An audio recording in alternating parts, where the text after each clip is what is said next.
goal with the School for Change Agents and the NHS Horizons team is that together we rock the boat without falling out of the boat. And together we generate ideas and learn around how to lead in new power ways.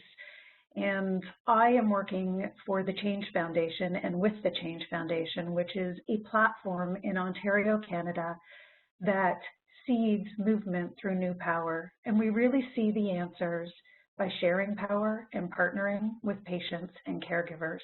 And I'd like to share a case with you, really as just a point in time to see how culture and movement for change can lead to radical transformation, one person at a time.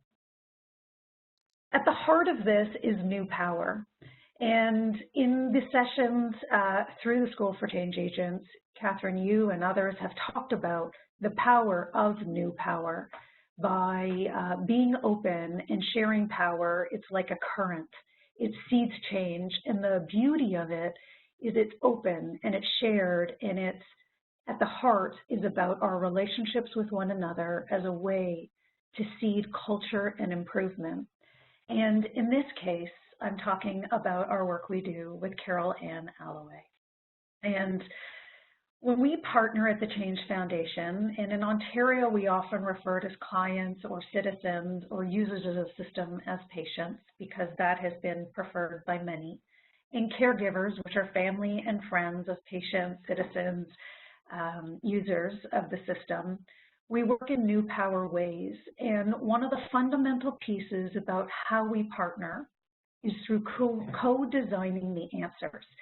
And around the world, we are at different evolutionary points around how we partner with patients and caregivers. And the provocative stance that the Change Foundation believes in and is really at the heart of everything we do, it is in the DNA of everything we do, is we are in this third area where we believe that power has to be shared, that any change in health and social care has to happen with patients and caregivers as equal partners in defining what's important to change, how to make the change. What is fundamentally different about this, if you look at the different eras, in many cases, we share information with patients and caregivers, but the decision and the power still rests with the health and social care providers. And in many cases, we do meaningful engagement where we get feedback, but ultimately the decision still rests with people who can decide how programs are run and designed, and so the power is not yet shared. What we try and do is co-define and co-design the answer right alongside patients and caregivers. In Ontario, we're doing a lot of change in terms of making the system more connected, integrated, and the work we do partners with patients and caregivers. And I'd like to show you an example with Carole Ann.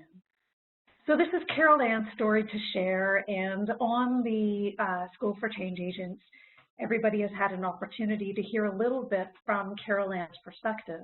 But Carole Ann is a caregiver in Ontario, Canada, and her spouse, Bill,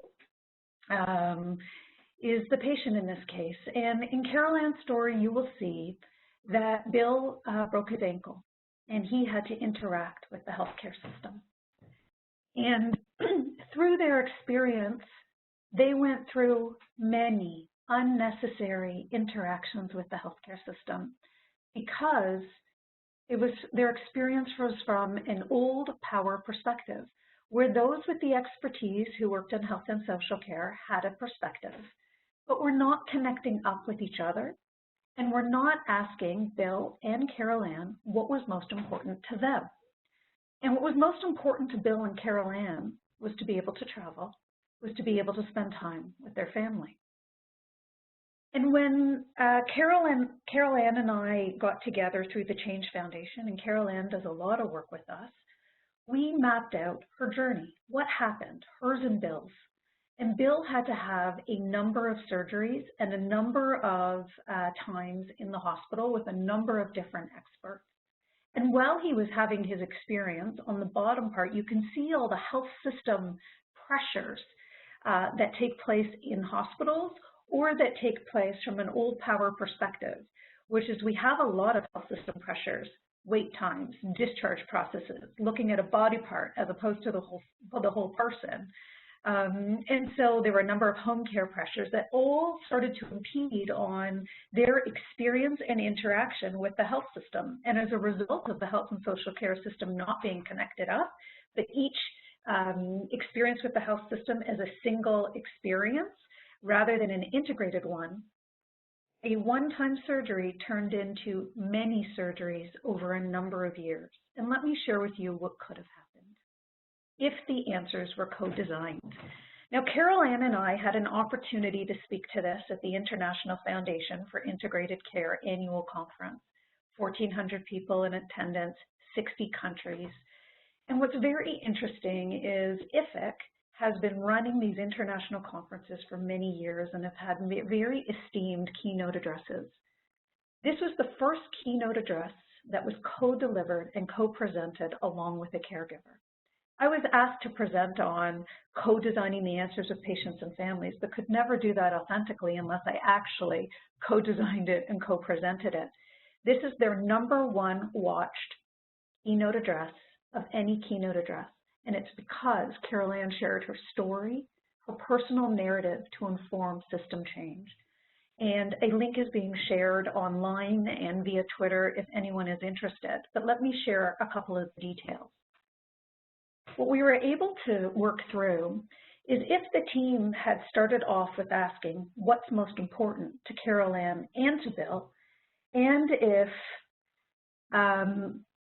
if they had paid attention to the expertise that Carole Ann and Bill bring, which is NEWPOWER, Carole Ann and Bill both believe that the journey would have been very different, and that if this was focused on what was most important to them, they would have been able to enjoy their retirement the way they had planned and spend more time with their family.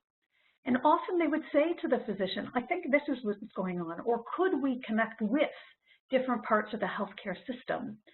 But because power wasn't shared, it wasn't able to be realized.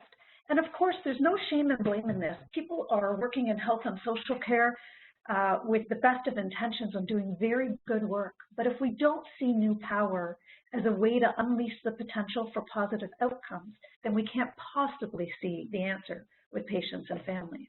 And yet we're starting to show how impactful this is. So if we're using co-design to create change, for all of us, think about the personal impact and then imagine this times hundreds and thousands of people. Imagine the collective impact. The Change Foundation works in this NEWPOWER way, where we partner with patients and caregivers every step of the way in the work that we do and in all the community-led change.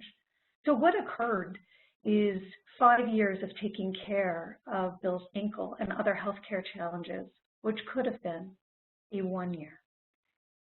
Unfortunately, Bill has 2 different length legs now because of multiple surgeries that could have been avoided, and Bill's leg would have remained the same length.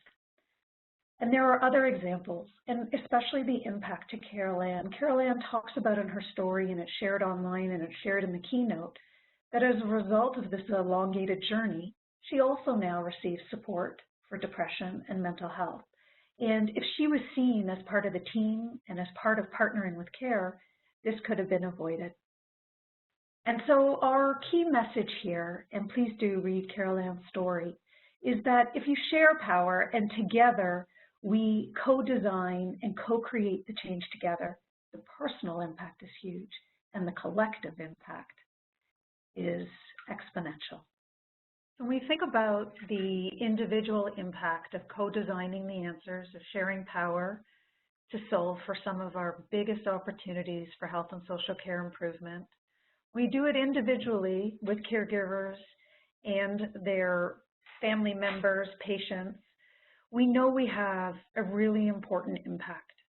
And then imagine collectively the exponential impact when we do this with lots of people. And the wonderful news is that Bill is doing well, as is Carole Ann. And one of the reasons we work so closely together is because they want their story to be able to be used as an opportunity for all of us to have a call to action, to partner with patients and their family members to define and co-define the answers for our greatest opportunity for health and social care improvement, to inform positive system change, to improve the experience for patients and caregivers, their outcomes, but also value and the experience for people who work in health and social care. We all know that when we work in health and social care, our intentions and our values are aligned to something that's very positive, but our systems haven't been designed to be connected up, and we really haven't been trained to work in partnership with patients and caregivers to solve for some of the greatest opportunities for improvement. But if we use Carole Ann and Bill as inspiration and as evidence that when you co-design the answers together, we can solve for some of the most important opportunities for radical health and social care change, then we'll be inspired, all of us, to do better. And it's possible to do this at a huge level to transform change while we work individually. So a special thanks to Carole Ann and Bill for using their story and their experience and how they have partnered to co-design the answers to make meaningful change. And I'm very lucky that through the platform of the School for Change Agents and being a fellow with the NHS Horizons team, and also working with the International Foundation for Integrated Care Canada on behalf of the Change Foundation, we want to bring co-design as a new power way to help with improvement globally. Today was an amazing opportunity to see that discussion.